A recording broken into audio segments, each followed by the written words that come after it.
The abandoned monastery loomed under the pale moonlight, its bell tower frozen in silence.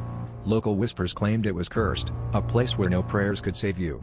Two travelers, desperate for shelter, ignored the warnings. Inside, the air was heavy with incense and decay. Faintly, the sound of distant chanting echoed through the empty halls. As they explored, a figure stepped from the shadows, a nun in a tattered habit. Her veil obscured her face, her hands clasped tightly around a rosary that looked rusted with blood. "Do you seek salvation?" she whispered, her voice layered with an unnatural growl. One traveler nodded nervously, but the other grabbed his arm, pulling him back. "We should go," he hissed. The nun's head tilted sharply, an audible snap reverberating in the room. Too late. Her veil fluttered as she lifted it, revealing hollow eye sockets that oozed black tears. Her jaw unhinged, stretching impossibly wide, revealing rows of sharp, yellowed teeth. Shadows poured from her mouth like living creatures, crawling across the walls and floor.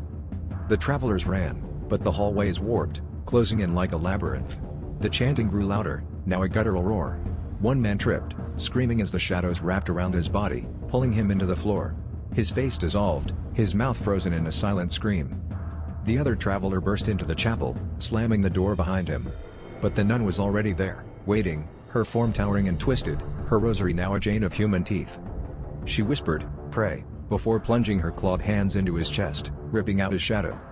The next morning, the monastery bell tolled for the first time in centuries. Inside, two new figures stood motionless, hollow-eyed and silent, among the pews.